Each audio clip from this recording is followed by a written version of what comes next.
Baik, berhubung sudah banyak yang gabung, kita mulai saja acara pada malam hari ini. Baik, Assalamualaikum warahmatullahi wabarakatuh. Selamat malam, salam sejahtera bagi kita semua. Segala puji bagi Tuhan, kita panjatkan karena limpahan karunia-Nya kita bisa berkumpul di room Zoom meeting ini. Masih di acara Bincang Praktis IT 2020 dengan tema penguatan produk inovasi kerjasama mitra dunia usaha, dunia industri. Baik, saya ucapkan selamat datang bagi teman-teman dan Bapak Ibu dosen. Selanjutnya akan ada sambutan dari perwakilan Prodi D3 Teknik Informatika Sekolah Vokasi UNS dan selaku Ketua P3TV kepada Bapak Muhammad Asri Safi'i SSI MKOM. Saya persilahkan.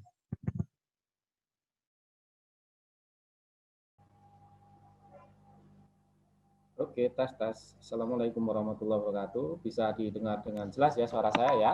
Ya, waalaikumsalam warahmatullahi wabarakatuh. Ya, terima kasih atas. Pak PI. Ya, makasih. Terima kasih atas waktu yang telah diberikan kepada saya. Pertama kali ya saya ucapkan terima kasih ya kepada pihak penyelenggara dalam hal ini alumni gitu ya, alumni mahasiswa dan dosen gitu ya yang memang sudah bersinergi untuk membentuk bincang praktis IT ini ya. Harapannya tidak hanya di tahun ini saja, akan tetapi ada keberlanjutan gitu ya, karena harapannya adalah dengan cara semacam ini kita bisa menjalin silaturahmi. Nah, demikian. Jadi mungkin salah satu istilahnya ya agar kita mempunyai rasa memiliki gitu ya, memiliki prodi dan lain sebagainya, salah satunya adalah dengan adanya bincang praktisi IT. Terus berikutnya saya ucapkan terima kasih juga kepada adik-adik mahasiswa ataupun tamu ya, dan juga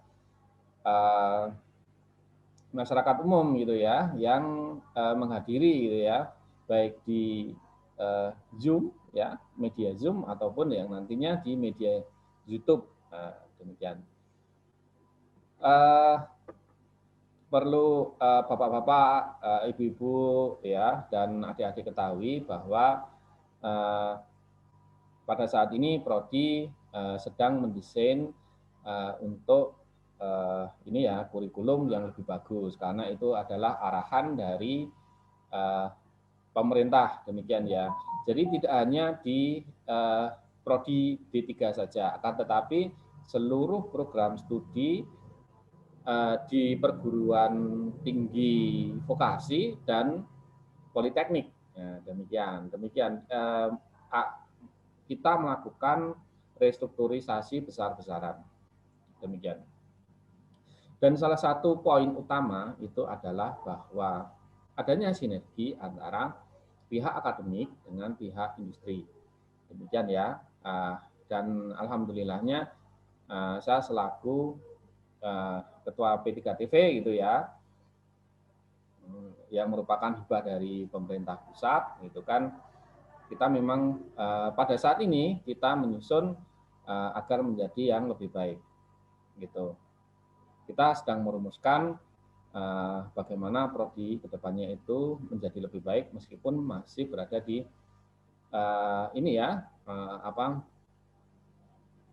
masih berada di rumah ya, rumah universitas. Nah, ini kan sangat tantangan bagi kami meskipun berada di bawah payung universitas, akan tetapi harapannya adalah proses bisnisnya itu menyerupai dengan politeknik itu tadi. Dan apalagi ini adalah bincang praktisi IT ya, yang nanti akan mengangkat tema tentang UI UX. Demikian yang akan dibawakan oleh Mas Nur Alif ya Mas ya. Nah, ini harapan kami adalah bisa memberikan warna yang berbeda ya di prodi. Mungkin dari selama ini kita melakukan ini ya UI ya, user interface itu berada di tataran RPL atau rekayasa perangkat lunak. Bagaimana kita mendesain form yang bagus dan lain sebagainya. Akan tetapi tidak menutup kemungkinan kita bahkan bisa beralih ke luar dari itu ya. Mungkin bisa dibilang kalau di istilah kerennya itu out of the box. Demikian. Karena apa? Karena interaksi manusia sekarang tidak hanya menggunakan form saja, tidak menggunakan UI yang sifatnya adalah kita harus ngisi dan lain sebagainya gitu ya. Akan tetapi mungkin di luar dari itu ya. Contohnya adalah di dunia IoT gitu kan. Di dunia IoT sebenarnya itu juga sensor itu menangkap gitu ya. Dia juga ada interface juga gitu ya.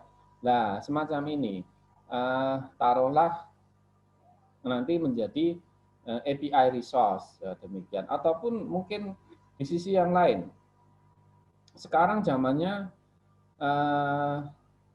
audio processing gitu ya. Jadi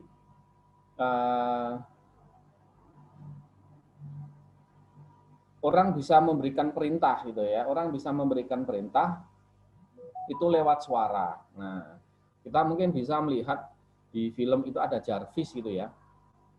Di film Iron Man gitu kan. Ada Jarvis si siapa Tony Stark itu kan memberi perintah, memberi ngomong gitu kan dengan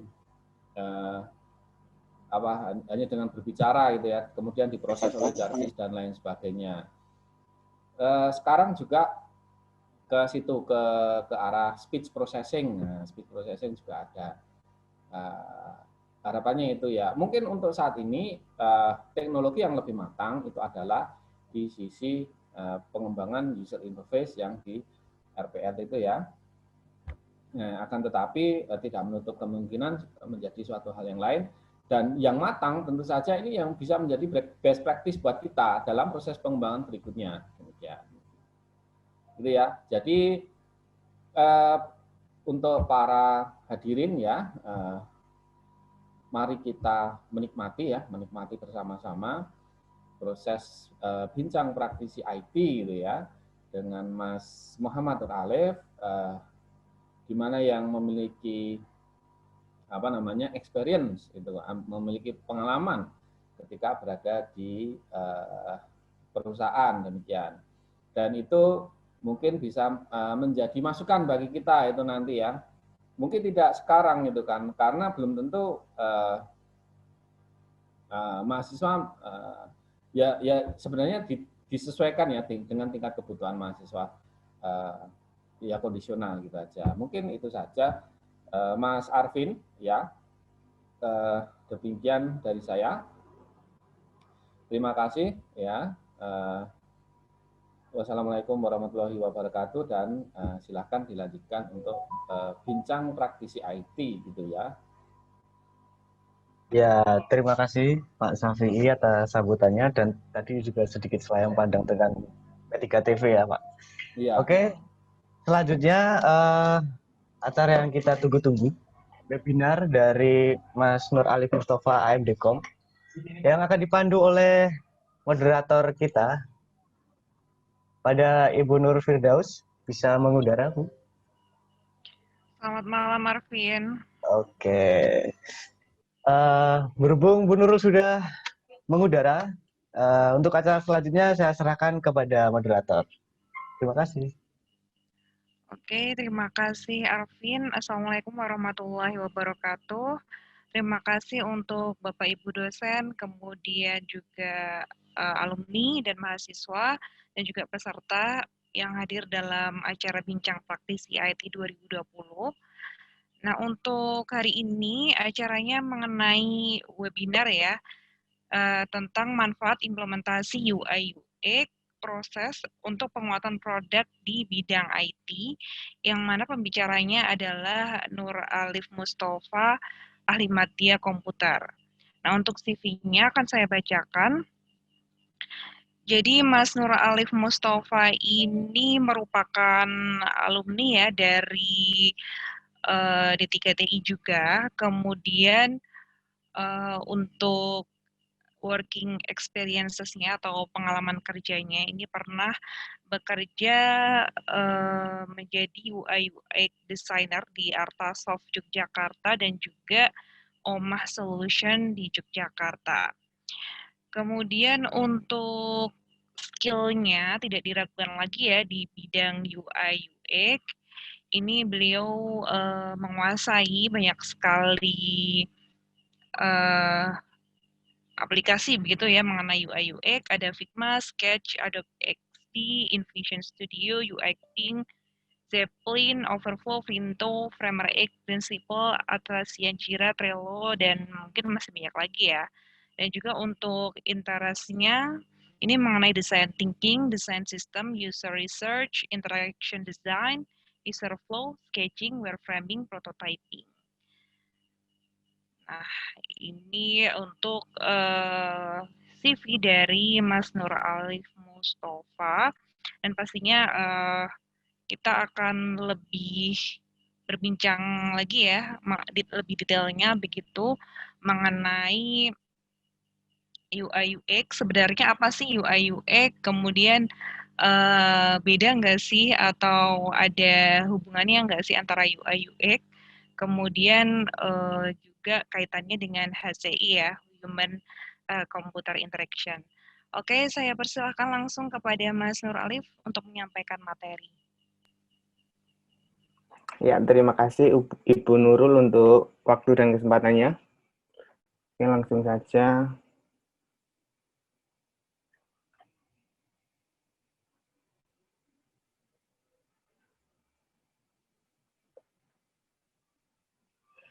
Tema yang akan saya bawakan udah tampil apa belum ini? Sudah, Mas. Oke, jadi tema yang akan saya bawakan itu adalah manfaat implementasi UI UX proses untuk penguatan produk di bidang IT. Nah, sebelum kita mulai itu, mana sih yang lebih penting? UX atau UI, dan apa itu perbedaannya UX dan UI? Di sini mungkin selama webinar ini akan saya jelaskan sedikit gambaran seperti apa itu UX, dan sebenarnya UI itu part-nya itu di mana di UX. Apakah dua hal itu sama ataukah dua hal itu berbeda? Dan perlu ditekankan kembali, yang kita bahas di sini ini nanti adalah mengenai produk digital. Antara lain itu seperti website, mobile app, sosial media, dan sebagainya. Namun ilmu ini bisa diterapkan atau dipakai itu di luar dari itu atau dari produk digital tadi. Hari ini kita akan membahasnya adalah produk digital saja. Oke, untuk mengetahuinya mana yang lebih penting UX atau UI di dalam proses membuat produk atau mendesain sebuah produk.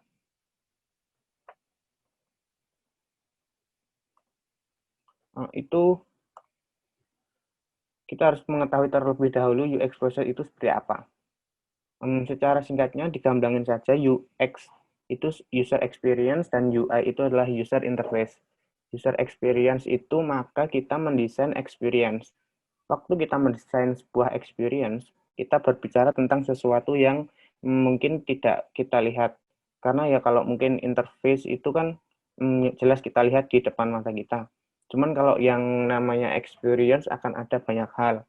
Di dalam mendesain sebuah experience itu seperti bagaimana mendesain sebuah experience seperti bagaimana cara orang itu menggunakan produk, cara orang itu berpikir, cara orang itu merasakan. Di sini akan saya jelaskan sedikit proses dari UX. Proses itu seperti apa. Oke, yang pertama adalah utility.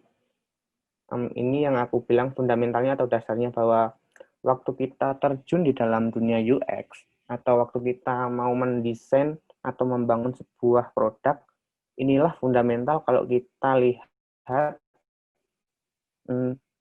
di sini udah ada sekitar 4 lingkaran ya. yang menjadi hal dasar dalam mendesain. Yang pertama, kita berbicara tentang utility. Jadi UX design itu semua dimulai harus produk itu berguna. Misal kita sama teman kita ketemu dengan beberapa orang, terus misalkan yuk bikin aplikasi ini yuk.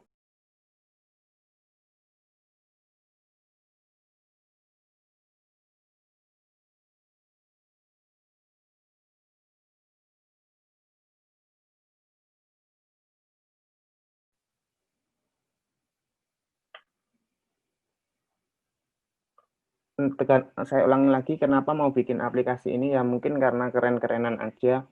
Nah, alangkah baiknya kita memiliki dasar, yaitu produk ini harus useful for me.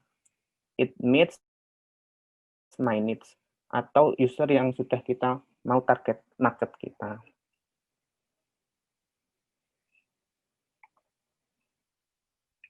Yang kedua itu adalah usability.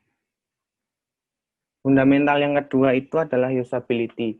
Jadi, selain produk itu berguna, berikutnya produk itu harus mudah digunakan. Kalau teman-teman semua pernah dengar buku yang judulnya itu Don't Make Me Think, jadi buku itu menjelaskan sesuatu yang harusnya orang itu nggak perlu mikir lagi. Contohnya, untuk menggunakan, dan di buku tersebut itu cukup unik, karena cara yang paling gampang pengen tahu produk kamu itu gampang digunakan atau enggak adalah dites ke ibu kita sendiri. Misalkan ibu atau bapak, ke orang tua kita sendiri, karena memang secara dasar kalau mereka saja mengerti, biasanya orang lain akan mudah mengerti juga. Jadi di buku itu cukup menarik yang menggambarkan fundamental kedua, yaitu produk itu harus mudah digunakan.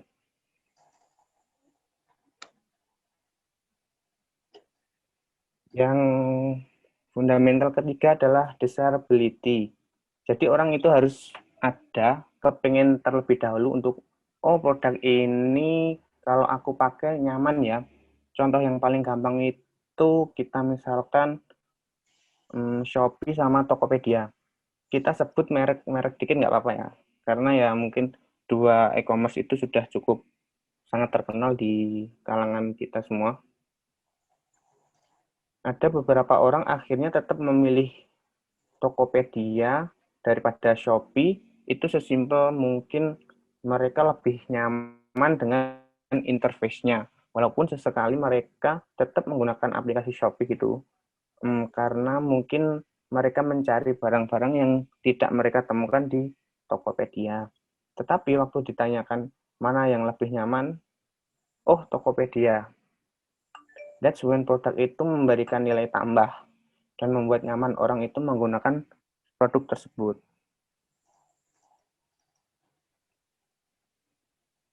Dan yang terakhir inilah yang disebut dengan brand experience. Jadi waktu orang itu menggunakan produk, oh produk ini berguna, oh produk ini gampang untuk digunakan, produk ini membuat saya nyaman, atau membuat sebuah produk itu misalkan mengidekan membuat fitur baru, atau apapun, inilah yang harus menjadi dasar-dasar pertimbangan, yaitu adalah yang pertama tadi adalah utility, usability, desirability, dan itulah yang disebut dengan brand experience. Terus selanjutnya the great user experience. Untuk secara singkatnya, produk itu harus useful atau mudah digunakan, memberikan nilai tambah atau added value, dan orang itu harus menyukai brand tersebut atau love the brands. Dan setelah kita tahu this is the great user experience, inilah yang menjadikan landasan utama UX. Selanjutnya, how do we achieve great user experience? Bagaimana sih cara kita achieve great user experience ini? Kita udah tahu dasarnya tadi, udah tahu basicnya, bahwa produk itu harus yang pertama berguna, yang kedua itu mudah digunakan, yang ketiga menambahkan value kepada orang tersebut atau kepada penggunanya. Yang selanjutnya, memperkenalkan user-centered design.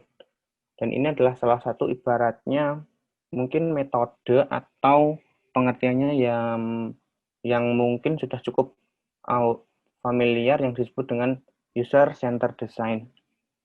Ini jauh sebelum design thinking atau mungkin service design. Kalau kalian pernah dengar kata-kata tersebut di dunia desain, ya mungkin ini adalah 11-12 atau mirip-mirip gitu. Bedanya karena kita jadi sebelum menjelaskan itu, jadi ada user centered design, ada human centered design. Jadi sebenarnya keduanya itu adalah mirip-mirip atau hampir sama, tapi bedanya karena kita berkutiknya dengan produk digital yang sering kita panggil user, maka kita sebutnya user centered design. Jadi apa sih sebenarnya user centered design itu? Ya, mungkin tinggal diterjemahin aja secara harfiah. Waktu kita mendesain, kita harus put the user first, atau kita tempatkan user itu posisinya paling pertama, atau kita lebih mementingkan user daripada keinginan kita sendiri. Apalagi kalau kalian misalkan punya background atau misalkan sedang belajar desain, atau mungkin pernah membuat desain-desain sebelumnya, atau pernah terlibat dalam sebuah proyek desain, pasti kalian pertama kali itu mungkin berpikirnya, desainku harus bagus dulu secara tampilan, sampai itu kita lupa bahwa ini adalah user di tengah-tengahnya, atau ada user yang harus ditempatkan pertama kali. Nah, itu adalah sebuah metode supaya seorang desainer itu tidak hanya waktu mendesain hanya berfokus pada bagusnya saja. Cuman ada beberapa hal yang perlu diperhatikan dalam mendesain.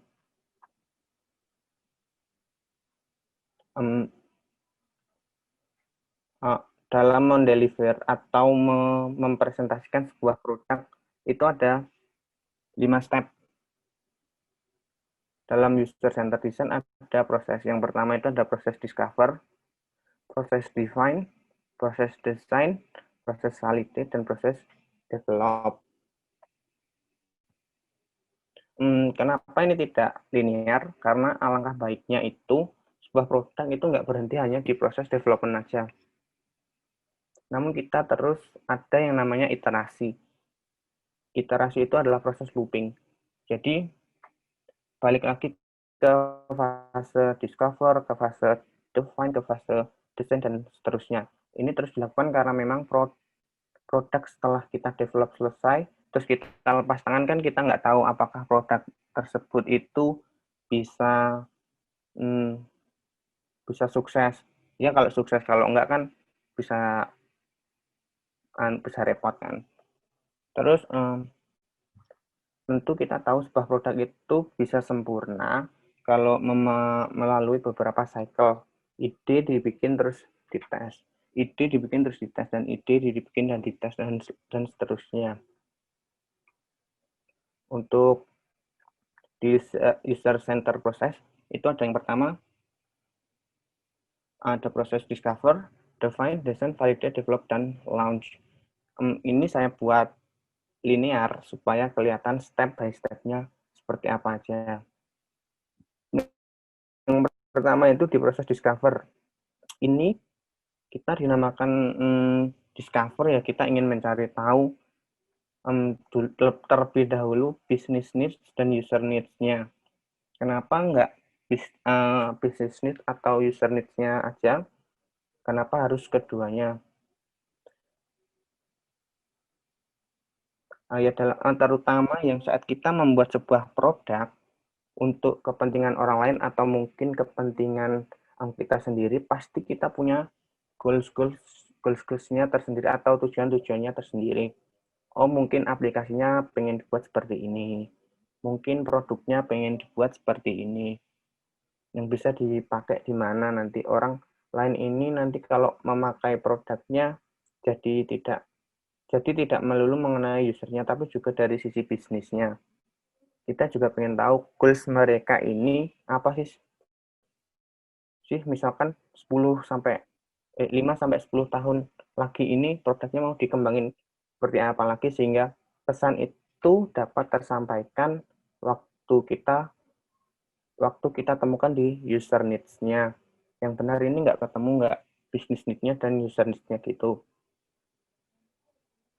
Kesannya mungkin sesimpel itu, cuman memang dalam pengaplikasiannya itu cukup ribet nanti. Mungkin sedikit akan saya jelaskan nanti, nggak sesimpel ini. Harus apa saja yang harus dilakukan di proses discover.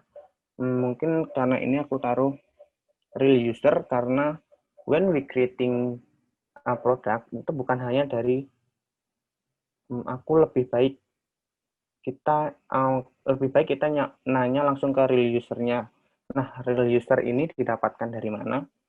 Ya tentu saja real user ini didapat dari target market, dari business needs-nya. Yang kedua itu define. Setelah proses discover, kita kan temukan beberapa insight. Ternyata business goals-nya pengen seperti ini. Ternyata usernya pengen seperti ini. Nah, tentu di proses define ini kita pengen define problem, yaitu apa aja yang pengen kita solve atau kita pecahkan. Nah, di proses define ini selain problem yang kita solve, kita mulai mencari solusinya. Kita mulai dari mapping journey-nya, menentukan user journey-nya. Kalau dari solusinya mau kita bikin sebuah web atau sebuah mobile apps, atau mungkin sosial media. Tentukan ada journey-nya, contohnya dari orang yang nggak ngerti apa-apa, terus mengerti, terus membeli produknya. Ada journey-nya, tentu ada ide-ide yang lebih fitur apa aja yang akan di-develop kepadanya di fase define. Selanjutnya di fase design. Kemudian setelah kita mapping journey atau membuat user journey-nya, secara luas dari garis besarnya saja, waktu proses desain ini, ibaratnya kita sudah mulai membuat atau sudah membuat user flow-nya, sitemap-nya, mungkin dibikin prototyping-nya, dan dibikin UI-nya. Yang perlu ditekankan, UI di sini berbeda dengan visual. UI di sini endingnya adalah hi-fi wireframe atau hi-fi wireframe itu adalah sketsa yang udah bisa kita tes dan udah jelas seperti apa bentuknya. Banyak tools yang bisa kita gunakan untuk membuat hi-fi wireframe. Itu kayak seperti Figma, Adobe XD, Sketch, dan lain sebagainya. Dan untuk membuat interface-nya, namun juga langsung memasukkan visual. Namun jangan memasukkan visualnya terlebih dahulu. Karena apa? Karena proses berikutnya itu untuk memvalidasi. Kenapa kita tidak memasukkan visualnya terlebih dahulu? Karena proses selanjutnya itu adalah proses validate atau untuk memvalidasi benar nggak sih desain yang telah kita buat ini fundamental yang tadi itu udah digunakan apa enggak sih? Validate di sini paling sering itu kita gunakan adalah usability testing. Simple testing mungkin kalian punya 5 teman, terus misalkan teman atau mungkin teman kerja di sebelah meja kalian untuk tahu apakah ini udah benar atau masih ada yang perlu di revisi lagi. Dan kalau bisa sih sebenarnya real user yang sama waktu di target marketnya, tetapi berbeda orangnya. Namun secara target market masih sama. Semisal ada masukan apa, kita kembali ke proses desainnya lagi. Kita kembali untuk mengiterasi desain kita lagi.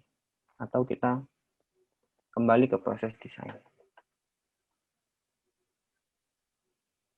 Barulah setelah kita sudah tes, Di sini kita masuk di bagian develop. Di sini baru dimasukkan visual desainnya. Oke, fontnya itu kita mau pilih apa. Terus jenis tampilannya seperti apa, warna yang mau dipilih itu seperti apa. Pilih color code-nya. Dan memilih visual apa yang cocok di bagian development. Tujuannya apa sih? Kenapa nggak di bagian desain? Ya, tujuannya supaya effort yang kita gunakan itu nggak terlalu banyak. Ketika tadi desain terus divalidate ternyata ada revisi, kita nggak perlu merubah visual di bagian desainnya ini, tetapi tadi kita hanya ke hi-fi wireframe, ketika ada revisi di proses validate, kita tinggal revisi wireframe-nya, tetapi ketika sudah divalidate ini tidak ada proses revisi lagi, kita tinggal develop dan kita masukkan visualnya.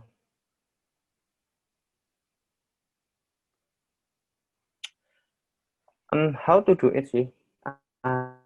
Sebagai contohnya, kita misalkan aja e-commerce. Untuk di fase discover, itu kita ngapain aja? Jadi di fase discover itu ada stakeholder interview. Kita itu bertanya atau menginterview yang mempunyai project-nya atau si owner-nya dari client side ataupun yang kita tanya tujuannya itu motivasinya membuat aplikasi ini apa sih? Supaya kita itu mendapatkan gambaran problem apa yang mau kita solve di saat dia membuat e-commerce ini. Setelah kita tahu dari sisi bisnis need-nya, kita mulai research ke user setelah kita tahu dari bisnisnya. Kita juga tahu target market-nya ini nanti ada apa aja. Dari target market ini, kita mulai ke user research. Ngapain aja user research-nya? Hal yang paling simpel biasanya antara menyebar survei dan atau melakukan benar-benar itu in-depth interview atau interview lebih dalam. Tentu dengan metode-metode lainnya itu lebih banyak sekali. Kalau kita bahas itu mungkin menjadi satu sesi tersendiri mengenai user research. Contoh yang paling gampang adalah menyebar survei dan in-depth interview atau interview tingkat lebih lanjut. Setelah melakukan stakeholder interview dan user research, selanjutnya kita mendapatkan insight-nya di sini di proses define. Kita mulai dari mendefinisikan apa aja sih masalah-masalahnya yang kita hadapi oleh pengguna. Pasti ada beberapa masalah yang kita temukan saat kita membangun e-commerce. Contohnya seperti misalkan ternyata orang-orang itu masukin data diri, harus masukin shipping address. Dengan itu, ketika kita melakukan check out contohnya, saya ulangi, contohnya itu seperti misalkan orang-orang itu melakukan check out di e-commerce. Cukup sulit karena prosesnya terlalu banyak. Harus memasukkan data diri, harus memasukkan shipping address. Dengan ini, biasanya akan kita lakukan ideation bareng bersama dengan tim, dan tentu kalau bisa di dalam tim tersebut ada desainer, ada developer, dan ada tim project juga supaya mendapatkan insight dan gambaran dari orang lain. Kenapa perlu mengundang developer dalam proses define? Supaya kita tahu mana yang possible untuk dibangun dan tahu kayaknya sih ini susah untuk dibangun dan membutuhkan banyak effort. Disinilah di proses define ini setelah kita brainstorming bareng dengan tim tadi untuk mencari solusinya, nanti biasanya keluar solusinya, misalkan solusi A, B, C, D, dan lain sebagainya. Setelah solusinya keluar, kita mulai bikin user journey. User journey di sini sebenarnya tidak perlu terlalu detail, tetapi cukup gambaran besarnya saja. Berikutnya kita pilih nih mana dari solusi yang secara effort dan secara waktu itu memungkinkan untuk cepat dan dalam proses membangunnya. Contohnya, misalkan mungkin solusi A yang penting orang bisa beli dulu. Misalkan di contoh e-commerce tadi, yang penting orang bisa beli dulu, kemudian orang bisa bayar. Data diri paling cuman mungkin dimasukkan nama, email, dan nomor HP. Kemudian pembayaran terus selesai. Mungkin user journey-nya cukup seperti itu dulu. Nah, di fase desain, kita mulai lebih detail lagi. Kalau tadi orang cuman datang, pilih barang, dan isi data di checkout misalkan, terus payment process di making flow, ini lebih detail lagi. Pilih barang, pilih size. Kalau udah pernah lihat flowchart, teman-teman semua, kalau mungkin ada background-nya, mungkin kalian pernah pilih size terus available apa enggak. Kalau yang next, ya kayak gitu. Jadi benar-benar langsung ke desain produknya. Kayak tadi, login, forget password, itulah yang namanya flow. Contoh register di e-commerce ini. Masukin nama, email, password, itulah yang disebut dengan user flow. Setelah itu kita bikin yang namanya sitemap. Sitemap ini adalah kerangka dalam produk kita yang akan kita buat. Produk ini apa aja sih? Kemudian kita bikin lo-fi wireframe. Lo-fi wireframe di sini lebih ke hitam putih aja, kurang lebih ada gambaran produknya itu seperti apa dan bentuknya itu seperti apa. Nanti kita bikin prototyping-nya itu di proses desain. Kemudian kita masuk ke fase validate. Dan kita mulai validasi prototyping-nya yang sudah kita buat tadi mungkin kita tes ke orang-orang, ke target market yang telah kita tadi inisiasi di proses discover. Kemudian, mungkin jika ada proses iterasi, mungkin ada perbaikan 1, 2, atau 3 hal yang kemudian setelah itu masuk ke proses development atau visual design. Misalkan begini, di e-commerce itu ada banner. Nah, di banner itu mau kita yang ditampilin itu gambar apa aja. Warna dan fontnya itu mau pakai yang formal atau yang lucu-lucuan aja nih. Nah, itu masuk di prosesnya development. Nah, terus UI-nya di mana? UI-nya itu kita sudah mulai dari proses fase di desain ini.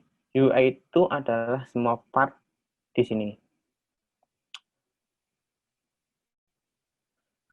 Merefresh kembali. Jadi, the great user experience itu kita mau melakukan fase discover itu yang perlu kita tanyakan, kadang-kadang masih banyak orang yang bingung dan lupa dasar-dasarnya.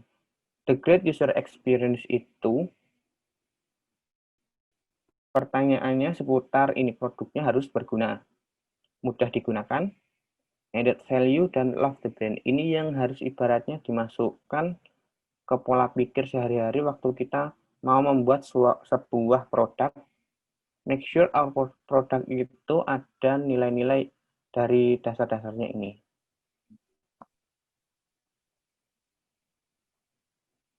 Banyak mungkin dari beberapa orang atau teman-teman semuanya yang di sini itu bingung. Apa itu UI, apa itu UX, apa itu CX. Jadi apa itu sih? Mungkin kalau UI, orang atau teman-teman di sini bisa lebih mengerti. Karena yang bisa UI itu adalah user atau interface yang sudah bisa kita lihat. Tetapi UX itu sebenarnya apa sih? Apa bisa diukur? Kalau UI itu kan pasti kita tahu itu tulisannya terlalu kecil, tulisannya tulisannya terlalu besar, gambarnya kurang jelas, gambarnya kurang besar, seperti itu. Nah, bisa nggak sih kita mengukur user experience yang tidak terlihat? Inilah yang pengen mungkin aku share sedikit sama teman-teman semua, bahwa sebuah user experience itu perlu di-measure, dan ini bisa diukur. Kenapa harus diukur? Karena ini tidak terlihat dan ada setiap prosesnya atau step by step-nya tadi sampai sebuah desain itu jadi jelas harus bisa diukur. Nah, ini. Waktu kita mengukur user experience itu dibagi menjadi dua. Ada waktu sama uang, time dan money. Bisa dilihat dari gambarnya. Contoh studi kasusnya itu IBM komputer itu ya. Kalau IBM itu adalah sebuah company yang sudah lama sekali di bidang komputer. Kemudian pasti kan harus survive untuk perkembangan zaman. Nah, apa sih yang dilakukan oleh IBM itu biar bisa survive? Nah, dia itu taruh 1:3. Jadi, satu desainer itu di setiap 3 programmer. Jadi, labor require-nya itu banyak di pertama kali, tapi semakin lama ketika menginvest UX-nya, maka semakin lama waktu semakin cepat karena kita membuat produknya sesuai dengan usernya.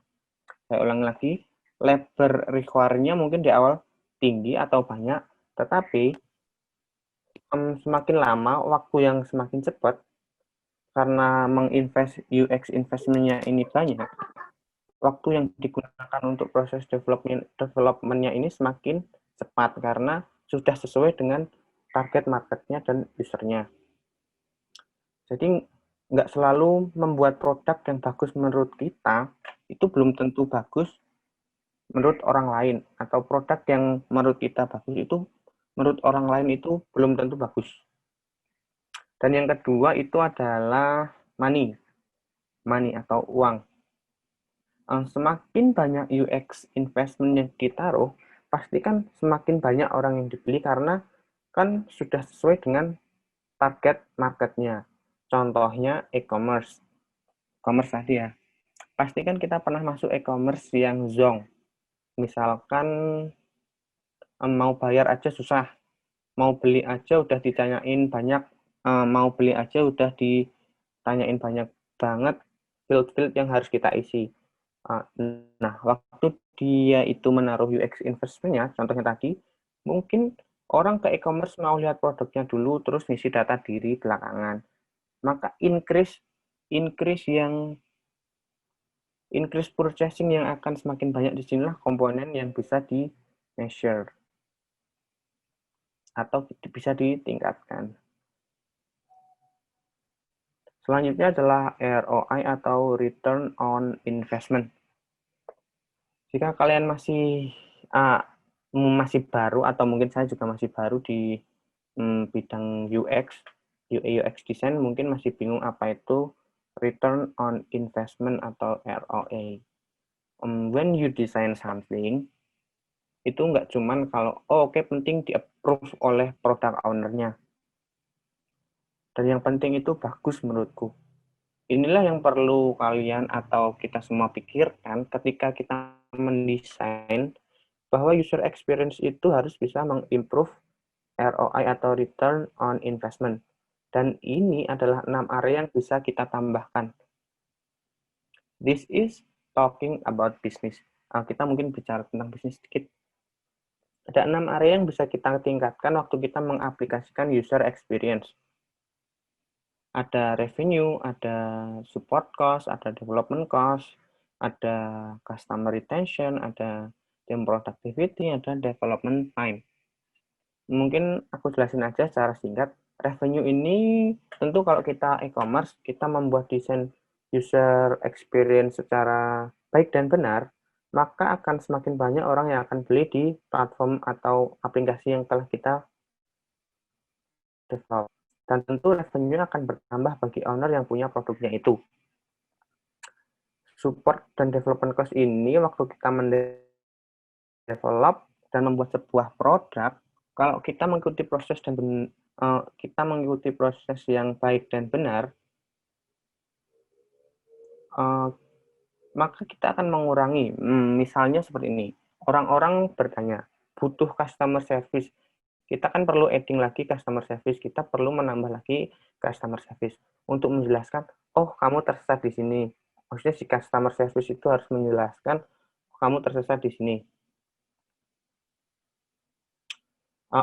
Terus orang-orang itu bertanya butuh apa? Oh kamu tersesat di sini. Oke, ini caranya. Terus si customer service itu menjelaskan begini caranya dan lain sebagainya. That's being adding another cost. Jadi support cost dan development cost ini istilahnya adalah menambahkan cost atau menambahkan adding another cost. Selanjutnya adalah customer retention. Secara singkat adalah seberapa banyak kemungkinan orang itu mau balik lagi ke platform atau aplikasi yang telah kita buat.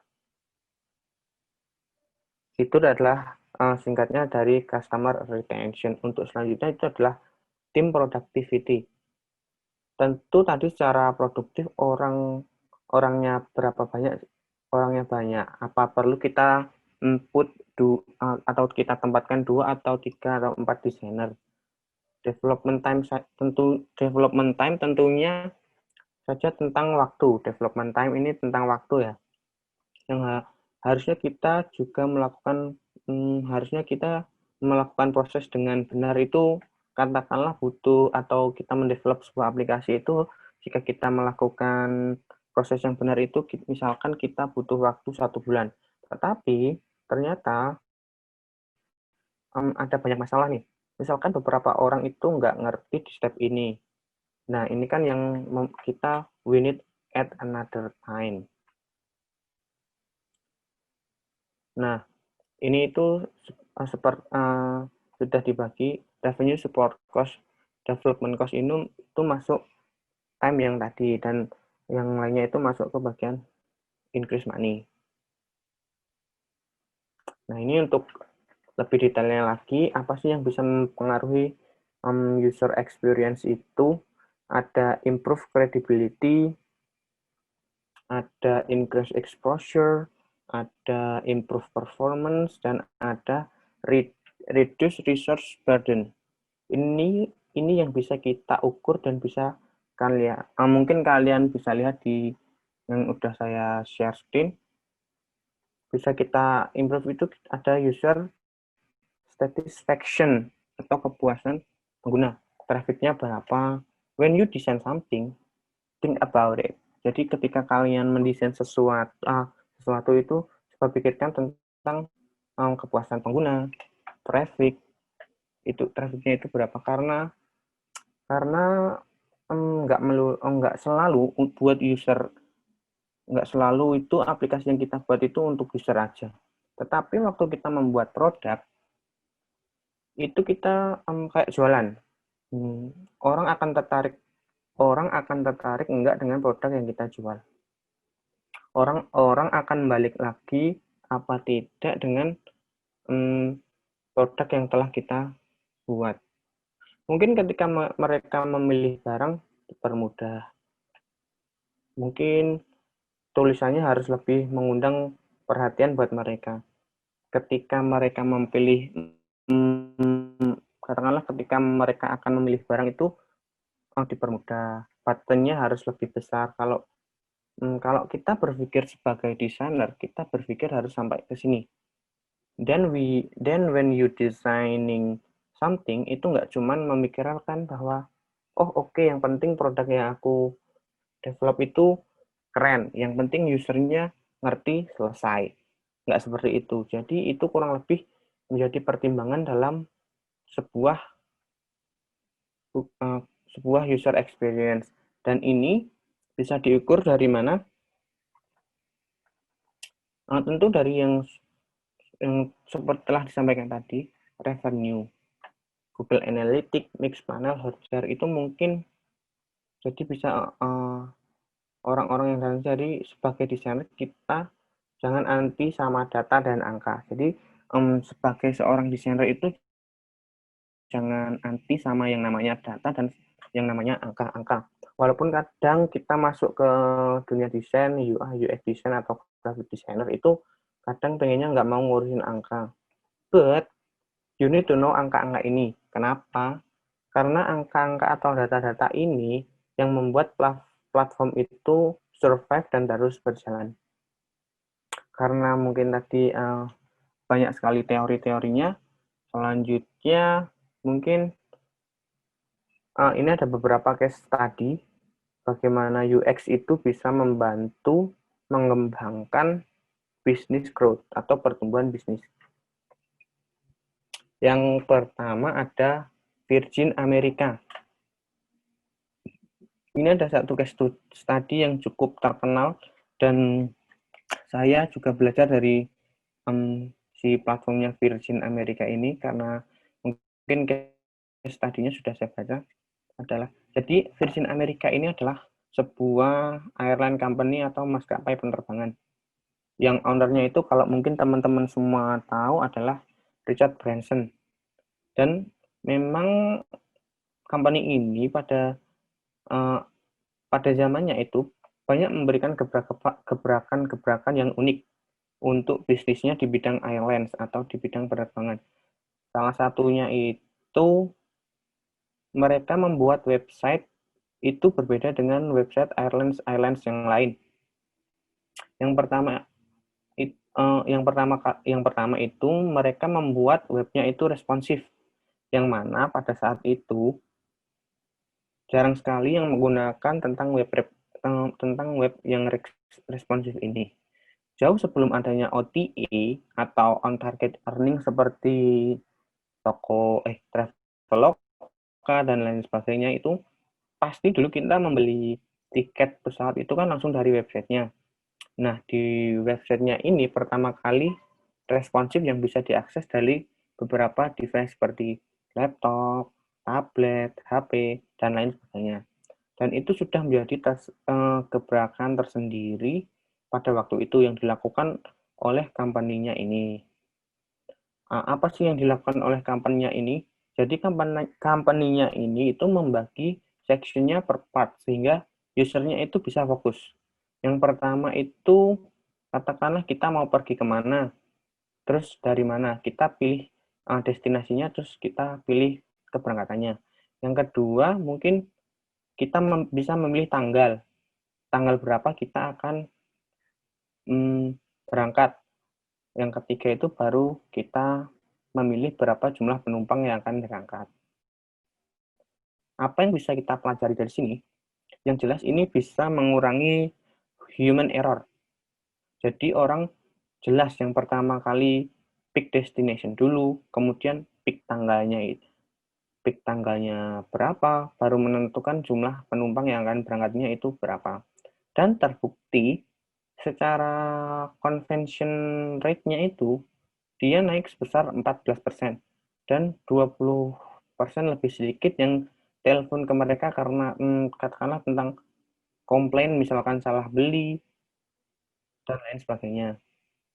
Dan tentu saja orang-orang mau terbang ini bookingnya jauh lebih cepat karena bisa diakses dari platform yang berbeda. Jadi dengan UX yang benar dan bisa jadi dengan UX yang benar itu bisa menaikkan performance dari webnya si Virgin America ini.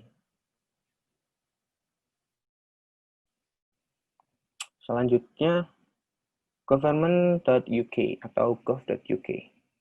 Yang berikutnya adalah mungkin ini gov.uk yang kita tahu website government atau pemerintahan itu sangat painful.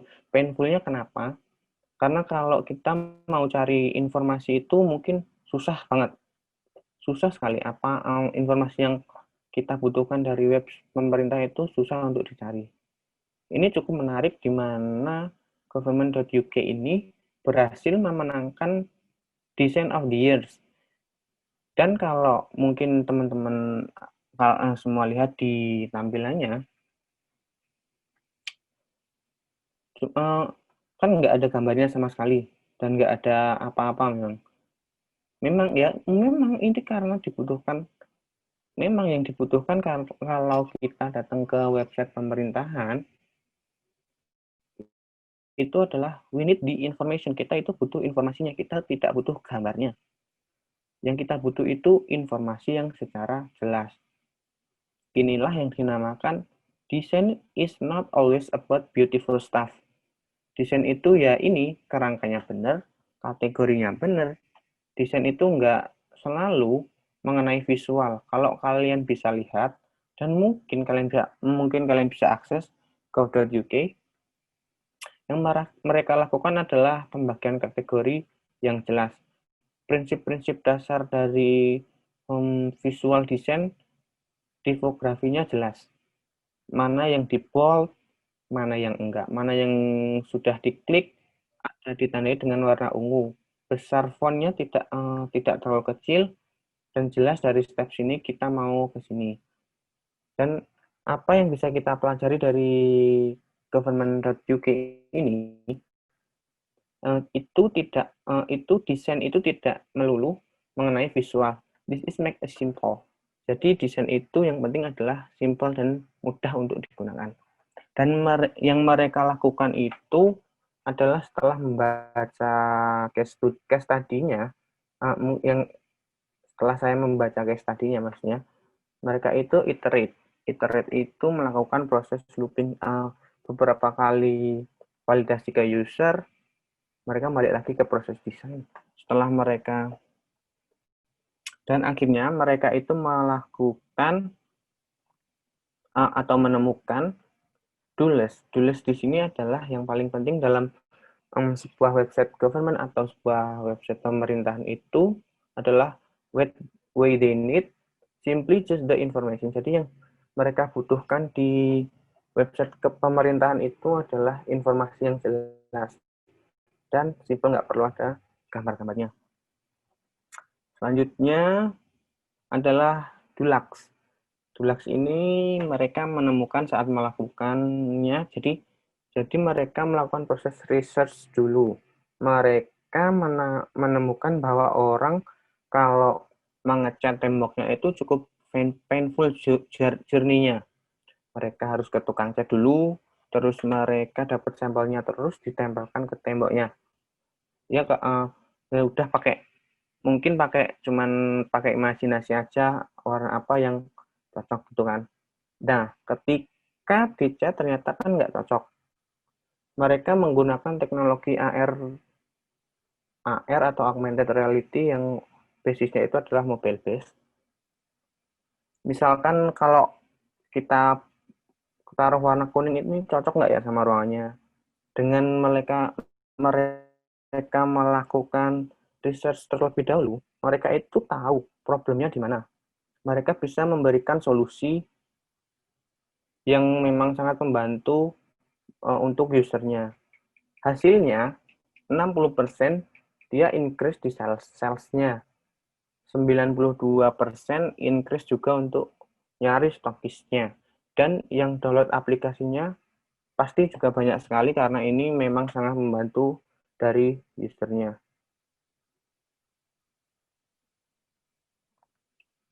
Terus selanjutnya, gimana sih mengimplementasikan UX di dalam bisnis atau mungkin desain atau produk yang kita buat? Semua itu dimulai dari simple, detail. Ternyata UX itu memang tidak terlihat, tapi kelihatan. Contohnya, ini.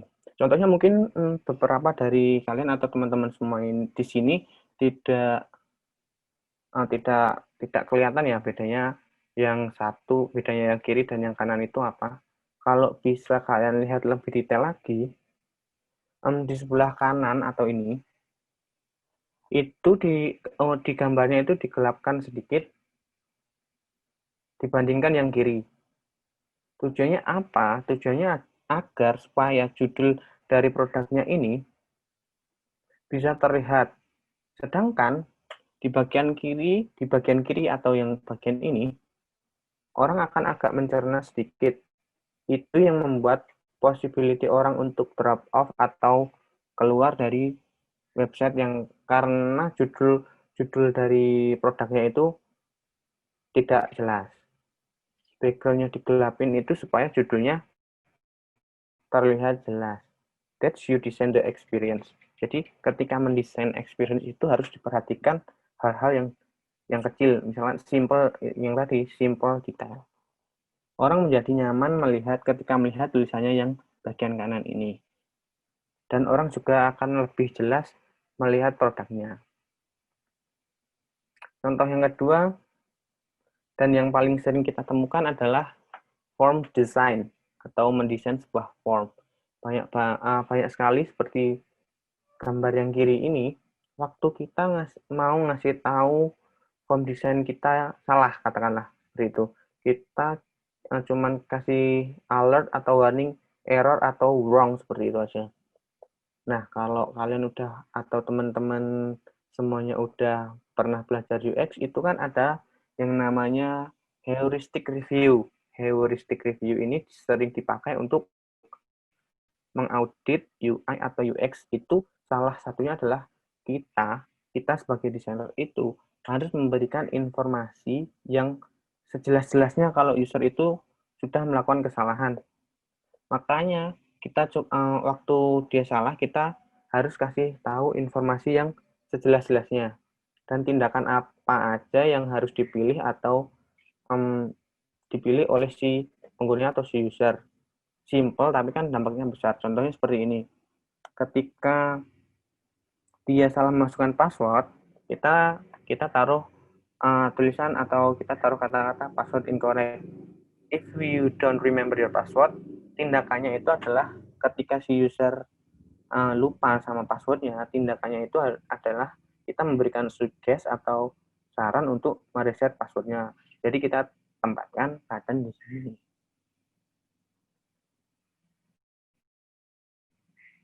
Contoh yang berikutnya itu adalah ini. Kalau kita lihat mungkin nggak terlalu beda ya kanan sama kiri. Tapi waktu kita ini lebih ke waktu kita mendesain mobile apps. Ada yang namanya rule of thumb atau aturan jempol Jadi jempol kita ini tidak bisa menekan atau mengklik kalau buttonnya itu terlalu kecil. Bisa dilihat dari gambar yang sebelah kiri atau yang ini. Ketika button close-nya itu terlalu kecil, sedangkan yang kanan itu besar. Cuman hanya yang membedakan itu adalah tombol close-nya aja. Dan yang membedakan itu ya itu memang button close besar kecilnya aja. Dan you design di experience. Ya kita untuk mendesain experience ya itu kita ya ini simple detail. Ya saya tekankan lagi untuk mendesain user experience itu harus simple dan detail. Efeknya apa? Akhirnya orang kan akan susah untuk mengeklik tombol atau button close-nya. Terus akhirnya apa? Akhirnya kan si user akan protes. Katakanlah terus dia sampai ngirim email ke adminnya. Kok aku nggak bisa nge-close ini? Kok aku nggak bisa nge-close ini? Dan itu kan. Akhirnya orang kan akan susah mendelete. Nah, itu akan terjadi protes oleh usernya. Hal yang kayak gini itu dengan cara kita mendesain yang lebih besar, jadi lebih dibesar, jadi jelas berdasarkan rule of thumb. Kalau kalian mungkin sekolah di bidang desain atau mungkin kalian pernah belajar UI UX design itu pasti akan diajarkan tentang layouting, visual hierarchy, itu semuanya pasti diajarkan dan cuman seringkali kita kan miss atau lupa waktu kita mendesain, maka dari itu you need to understand this UX. Kalau UX itu ya itu tadi small detail. Selanjutnya ini adalah gambar dan kiri ini sebenarnya kanan dan kiri ini sebenarnya nggak ada yang salah di antara keduanya. Semuanya ini benar semua. Tapi apa yang membedakan? Kalau yang kanan kita ngupload foto, entah itu nanti bisa saja terjadi kasus fotonya kepotong, fotonya ngeblur, size-nya terlalu besar. Maka dari itu kita memberikan mereka ini loh upload yang kayak gini, kayak yang di kiri ini contohnya. Walaupun kita udah memberikan contoh yang seperti yang di desain yang kiri ini, pasti masih banyak user yang salah. Cuman kan kita bisa mengeliminasi, misalkan kita menemukan dari 100 kesalahan, setidaknya itu kita bisa membuat 60 atau 70 orang itu sudah benar dalam proses upload fotonya. Dan at least kita nggak 100 orang itu salah semuanya. Jika dibandingkan dengan hanya button upload seperti ini aja. Terus selanjutnya ini kita berbicara tentang dunia UX writing atau copywriting atau UX writing. Sebenarnya kanan dan kiri ini tidak ada yang salah. Semua ini benar. Cuman ketika kita bisa mempersonalize pesan dengan baik yang benar, kita bisa mempersonalisasikan pesan kita dengan baik dan benar, orang akan jauh pengen ngeklik dibandingkan yang orang akan jauh lebih pengen ngeklik yang kiri ini dibandingkan dengan yang kanan. Yang kanan mungkin let's say 50% orang akan mengeklik form yang ini atau page yang ini. Tapi dengan ada yang kiri, dengan pemilihan UX atau pemilihan kata-kata yang lebih personalized ke usernya, mungkin dari yang kiri ini bisa sampai 75% yang mengeklik. Itulah yang saya bilang tadi, small detail in UX that matters. Terus untuk menjawab UX dan UI itu yang lebih penting untuk bisnis itu yang mana? Tentunya keduanya itu penting. UX is part of UI and UI part of UX too. Jadi, tadi sudah melihat beberapa contoh, small detail itu pasti kalau kita cuma bikin UX-nya aja tanpa melihat UI, tentu tidak bisa kita achieve dari goals-nya. Nah, mungkin itu sedikit yang bisa saya sampaikan. Kalau mungkin dari teman-teman ada pertanyaan atau dari Bapak Ibu dosen ada pertanyaan, saya persilahkan. Saya kembalikan ke moderator. Terima kasih. Baik, Mas Alif ya. Thank you untuk materinya. Jadi Mas Alif ini unik ya untuk menjelaskan mengenai UI UX design dengan bahasanya itu mix antara English and Indonesia ya. Jadi memang asik sih untuk kita dengarkan gitu. Nah, silakan ya untuk peserta, Bapak Ibu dosen maupun juga dari mahasiswa dan alumni yang ingin bertanya mengenai UI UX design bisa langsung open kamera dan open mic atau kalau malu-malu boleh ya ditulis di kolom chat Zoom. Silahkan. Saya bacakan dulu ya yang sudah ada di chat ya. Dapat jempol ini dari Pak Ovid. Mantap Mas Alif, terima kasih sharing ilmunya. Oke, terima kasih Terima Pak kasih kembali Ovid. Pak Ovid, semoga sedikit bermanfaat. Oke, untuk pertanyaan ya dari Pak Ovid, Mas Alif, ini di UX kan ada UX attitudinal dan behavioral dan masing-masing ini memiliki pendekatan berbeda termasuk dalam pengujiannya. Nah, pertanyaannya metode pengujian UX apa saja yang bisa digunakan di dunia industri sehingga nanti bisa diadopsi ke TA dan yang lainnya. Monggo silahkan dijawab.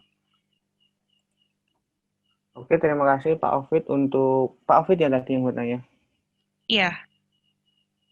Ya, betul Mas Alif. Oh ya Pak.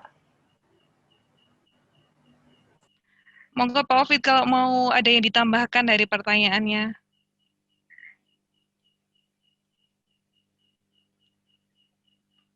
Sudah cukup ya, silakan Mas Alif untuk dijawab.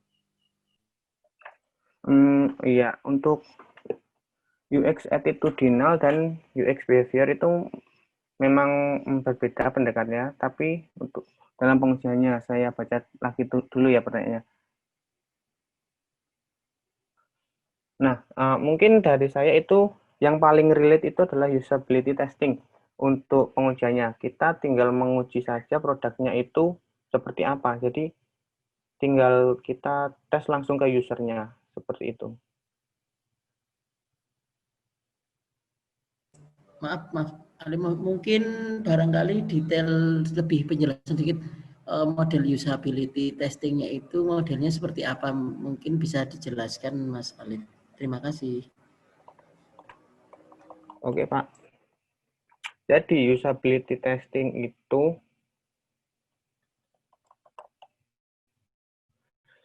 sebentar saya minum dulu. Karena mungkin tambahan nih Mas, karena memang selama ini kan di TA kita itu kan banyak kan black box dan lain sebagainya itu.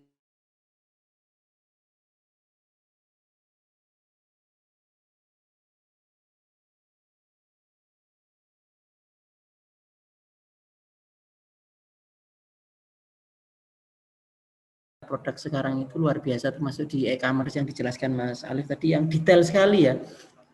Sedangkan non sewu ya misalkan hasil TA dari mahasiswa juga namanya belajar ya masih ini mungkin bisa dijelaskan kalau di dunia industri yang real itu seperti apa. Oke, kalau untuk model usability testing yang selama ini baru saya lakukan itu yaitu Pak, tinggal tes ke usernya saja. Jadi kalau misalkan itu kita buat catatan aja. Jadi nanti produknya itu kita langsung tes aja ke usernya. Jadi misalkan dalam ujian TA ini ya Pak, misalkan kita katakanlah kita yang membuat produknya. Nah, kita yang membuat produknya itu ya kita tinggal kita tinggal ujikan ke penguji atau kita tinggal kasihkan ke penguji, terus penguji itu nanti tinggal mencoba. Itu yang usability testing yang selama ini saya atau mungkin baru saya pakai untuk project-project dari kantor saya itu ya seperti itu usability testing yang saya pakai. Jadi tinggal langsung ke user target marketnya seperti itu Pak.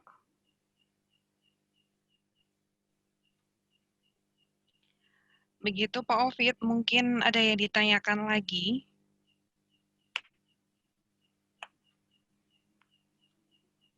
Belum ada tambahan ya dari Pak Ovid ya? Oke, untuk pertanyaan selanjutnya Mas Alif dari Tezar Surya Fernanda bertanya, dalam software development, apakah seorang UI UX designer harus bisa merangkap menjadi front-end developer? Oke, saya langsung jawab. Terima kasih Tezar atas pertanyaannya. Dalam dunia software development, apakah seorang UI UX designer itu harus bisa merangkap menjadi front-end developer ya? Harus bisa merangkap ya? Saya jawab tidak, karena pada porsi job desk-nya itu sebenarnya UI UX itu harusnya itu dipisah lagi atau dipecah lagi. UI itu sendiri dan UX itu sendiri. Tetapi pada penerapannya mungkin kalau industri atau company-nya itu masih levelnya startup, ya itu bisa jadi. Mungkin UI UX-nya harus merangkap sebagai front end itu bisa saja terjadi. Dan sebenarnya kalau pada umumnya itu UI UX designer itu tidak harus bisa merangkap menjadi front end developer.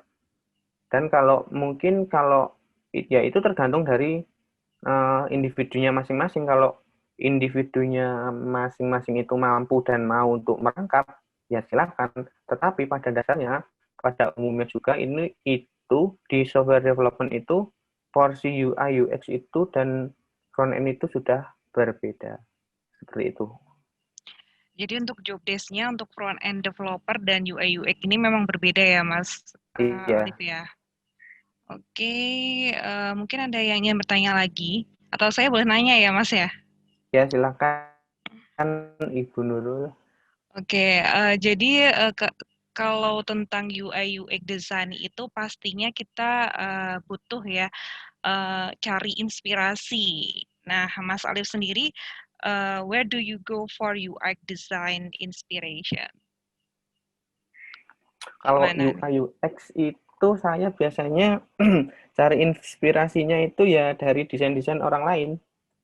Kalau untuk referensi desain. Tapi kalau ide itu ya mungkin kita ada rapat sendiri atau mungkin meeting sendiri dari tim itu kan nanti kita brainstorming mau bikin aplikasi apa. Nah, nanti dari situ kita kan berdiskusi. Itu nanti katakanlah kita menemukan ide apa yang belum pernah ada atau mungkin yang masih original. Nah, kalau untuk inspirasi UI atau UX-nya itu ya saya jujur atau terus terang ya tinggal lihat desain orang lain, terus kita ya amati tiru modifikasi seperti itu. Tapi kan dengan amati tiru modifikasi itu dengan guideline atau apa ya yang namanya ya rule-nya sendiri. Maksudnya ya rule-nya sendiri itu kan udah ada guideline-nya sendiri-sendiri. Maksudnya kita tidak meniru secara utuh, tetapi kan kita cuman ngambil beberapa partnya aja yang mungkin relate dengan ide yang akan kita terapkan. Seperti itu. Oke, jadi melihat karya orang lain ya, itu nanti Iya, benar. akan memunculkan ide dan inovasi kita sendiri, gitu ya? Iya benar. Seperti itu. Kalau saya seperti itu. Mungkin ada buku rekomendasi begitu untuk UI UX designer? Oke. Kalau buku untuk UI UX designer itu sebenarnya saya ada listnya. Bentar saya bukakan.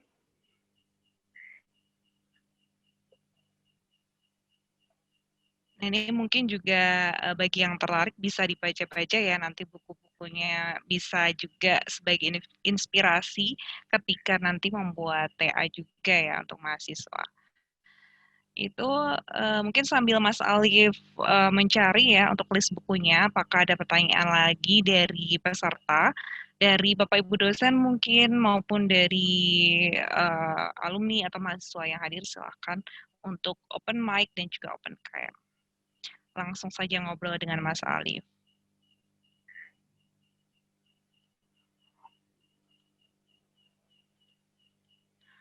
Pak PI mungkin Pak ada yang ingin ditanyakan?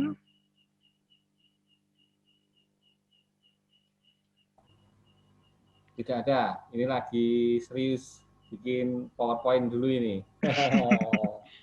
Oke, terima kasih Pak PI. Mungkin Pak Yudo atau Mas Fidin ada yang ingin ditanyakan?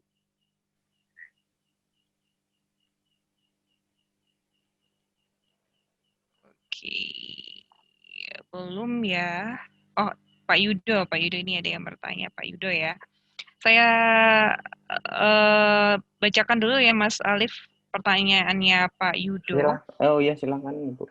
Ini dalam bisnis app, user pengguna beraneka ragam. Ada yang educated dan ada yang enggak. Dengan background-nya antah berantah ya pastinya. Nah, kita lebih mementingkan kepuasan atau rasa cukup yang dirasakan user pengguna, kemudian proyeknya selesai, atau kita tetap idealis membuat UI UX sesuai kaidah-kaidah ilmuwan yang ada.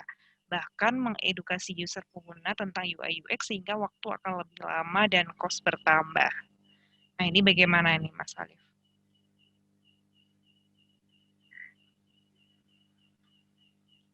Oh ya, kan untuk ya ini tergantung dari si product owner-nya ya. Maksudnya ini kan tadi lebih mementingkan kepuasannya atau rasa cukup yang dirasakan oleh user pengguna, atau kita tetap idealis.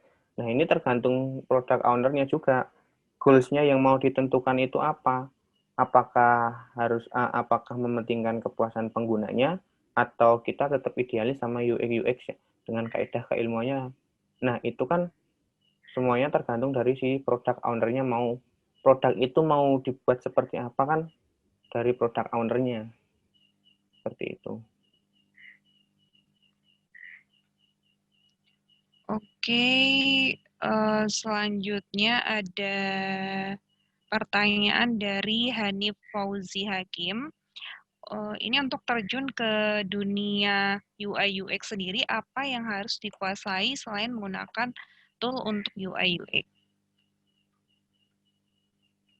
Oke, jadi untuk terjun ke dunia UI UX sendiri itu dulu saya itu yang pertama itu pasti belajar dulu. Belajarnya itu belajar tentang pemahaman konsep apa itu UX dan apa itu UI. Nah, setelah belajar dari situ, baru kita menerapkan apa yang telah kita pelajari. Jadi dulu itu saya sering ikut ya kayak seminar itu atau forum-forum ya kayak seperti itu dan gabung-gabung dengan grup-grup tentang UI UX design, tentang UX ya intinya tentang UI UX design itu apa sih dan bagaimana sih. Nah, dari situ saya tahu apa itu UX dan apa yang harus dilakukan. Nah, skill mungkin apa yang harus dikuasai yaitu yang pertama mungkin pola pikir ya. Pola pikir maksudnya pola pikir itu bagaimana kita berpikir sebagai desainer. Bagaimana kita berpikir sebagai UI UX designer. Seperti itu. Oke, terima kasih. Silakan yang ingin bertanya lagi ya dari mahasiswa maupun dari peserta mengenai UI UX design. Ini sangat menarik sekali karena memang untuk belajar UI UX design ini harus harus memahami juga konsep human computer interaction begitu ya. Karena memang sebagai pengguna kita kan punya laptop, punya device itu juga perlu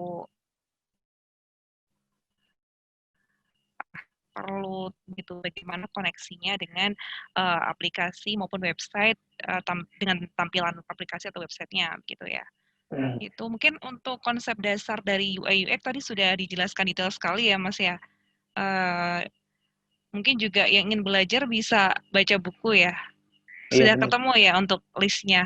Oh, saya lupa menaruhnya, tapi saya beberapa masih ingat dan saya masih punya bukunya itu yang saya yang pertama itu Hook dari Nir Eyal. Terus yang kedua itu Sprint atau Desain Sprint itu dari siapa saya lupa, Ceknep. Terus yang ketiga Design to Grow dari David Butler. Terus Don't Make Meeting sama ada beberapa lagi saya lupa. Itu buku yang cukup bagus untuk terjun atau untuk memahami konsep apa itu UX designer.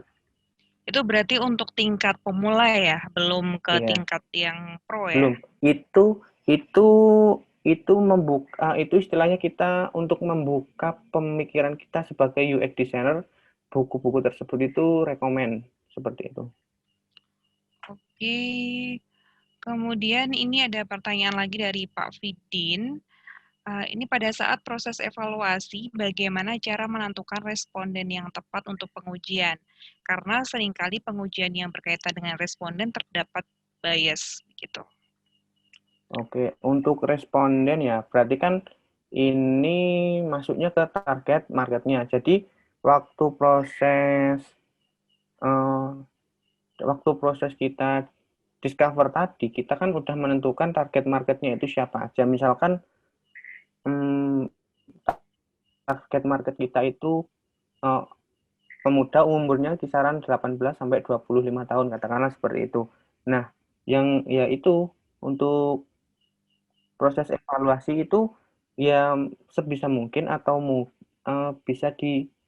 maksudnya bisa dibedakan, tetapi masih masuk dalam target market kita. Jadi sebelum kita melakukan pengujian atau pengujian kepada responden itu di awal kita harus menentukan dulu siapa saja target market kita di proses discover tadi. Seperti itu. Oke, jadi pertama langkahnya menentukan target market terlebih dahulu ya, baru Iya, di proses discover tadi. discover-nya. Oke. Kemudian mungkin ada yang ingin bertanya lagi, silahkan dari peserta maupun yang sudah hadir di sini.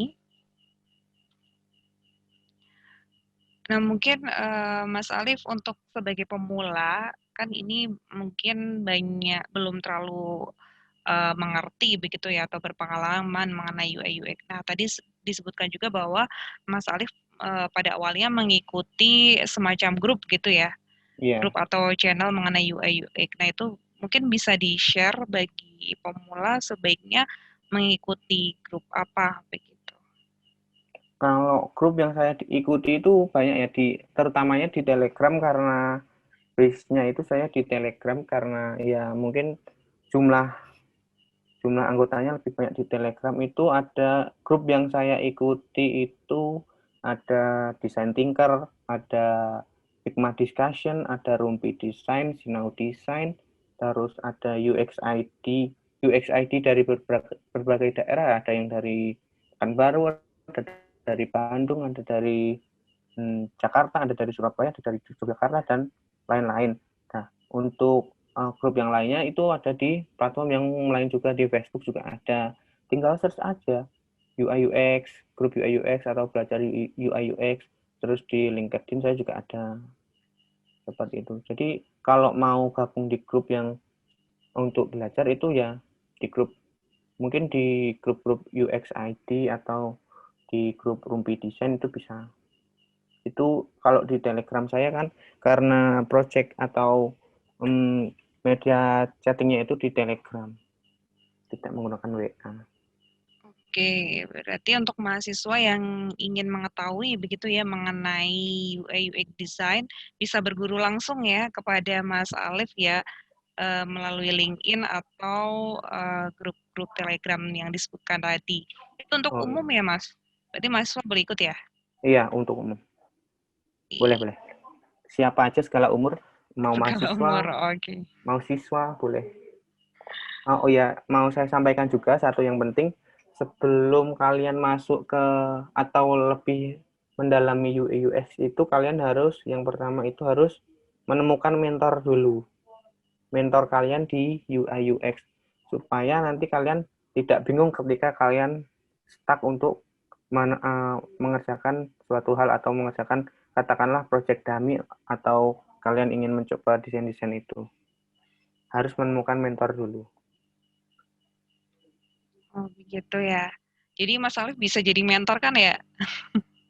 Boleh, kalau ada yang mau dan berminat silahkan. Oke, pasti berminat dong. Kan alumni ya, pasti lebih enak gitu diajak ngobrol daripada yang belum kenal sama sekali. Iya. Oke, mungkin bagi yang tertarik bisa langsung hubungi Mas Alif di LinkedIn ya, Nur Alif Mustafa maupun juga di platform yang lain. Begitu. Silakan untuk yang ingin bertanya, apakah masih ada dari peserta, Bapak Ibu dosen maupun dari alumni mengenai UI UX design?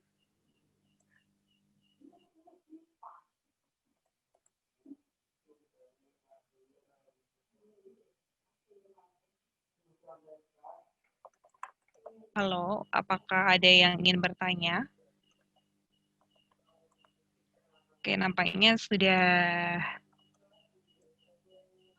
Oke, ada pertanyaan nih Mas dari Pak Yudo. Pak Yudo lagi. Kalau menurut Mas Alif, adakah kritik terhadap UI UX-nya websitenya D3TI ini? d3ti.vokasi.uns.ac.id. Gimana Mbak, boleh diulangi websitenya apa tadi? d3ti.vokasi.uns.ac.id. Nah, mungkin ada kritik dan juga saran ya mengenai UI UX desainnya. Oke, saya coba buka terlebih dahulu.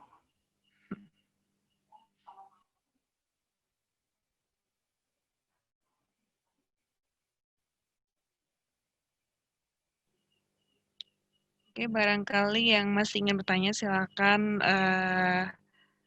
menulis pertanyaan di chat Zoom ya, atau silakan langsung berbincang dengan Mas Alif, open kamera dan juga open mic.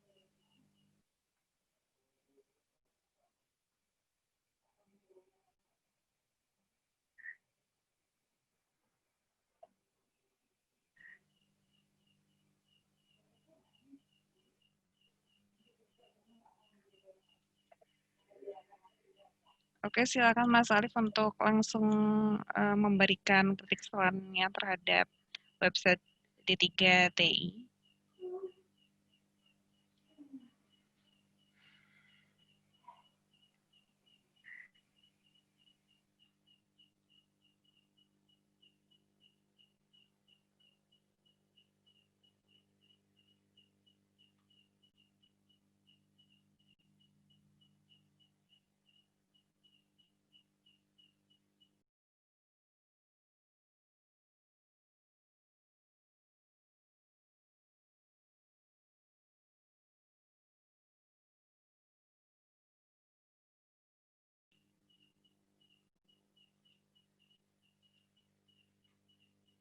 Oke, baru dipelajari ya websitenya oleh Mas Alif. Ada menu apa saja, ada informasi apa saja di websitenya D3TI. Kemudian tipografinya ya mungkin bagaimana.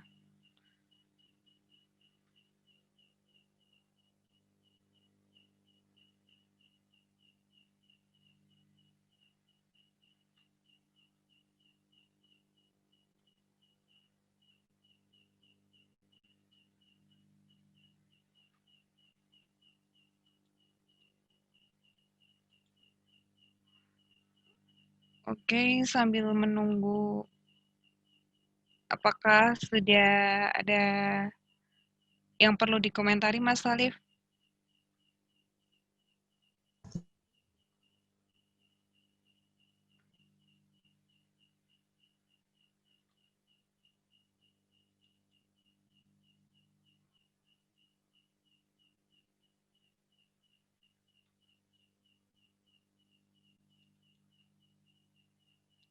Halo Mas Alif, apakah sudah ada yang bisa dikomentari dari websitenya D3TI?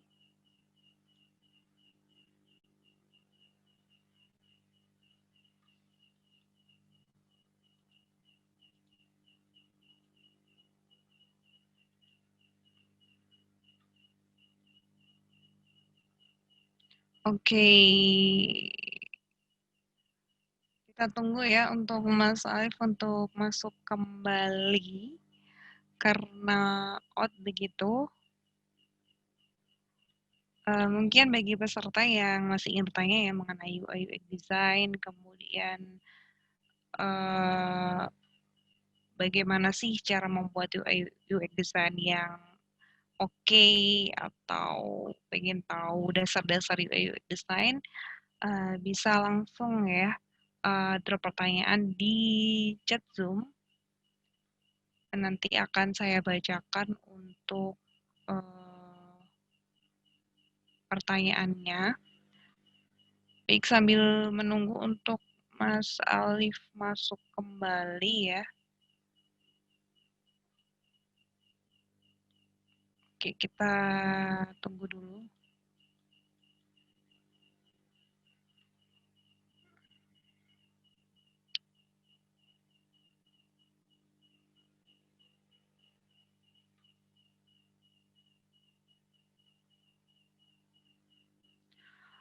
Lalu kepada panitia, apakah ada yang bisa menghubungi Mas Alif? Mohon diinfokan begitu ya untuk masuk kembali ke forum atau ke link Zoom.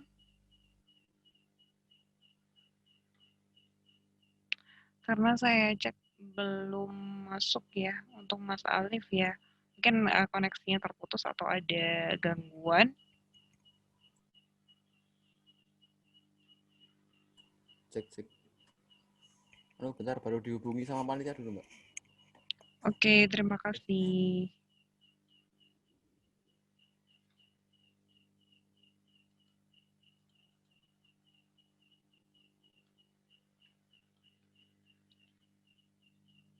Oke ya, saya share untuk CV-nya Mas Nur Alif. Barangkali kalau ada yang ingin mengetahui lebih dalam begitu mengenai UI UX design, bisa cek di platform ini ya, Nur Alif Mustafa. Oke, Mas Alif sudah masuk kembali. Halo Mas Alif, apakah sudah bisa melanjutkan kembali? Oke, masih proses join ya.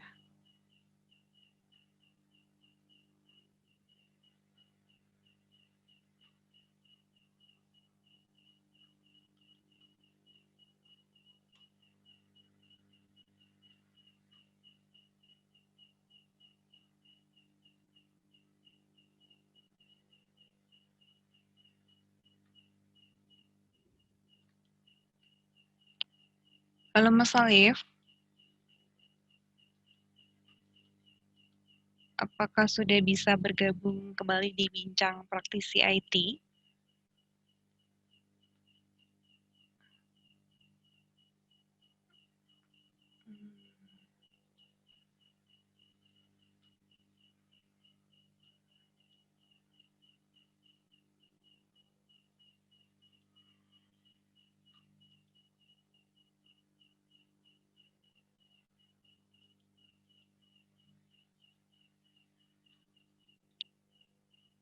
Oke,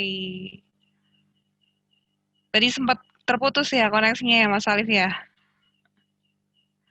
Oke, masih mute, untuk mic-nya masih mute, silakan. Masih, mohon maaf tadi sempat terputus.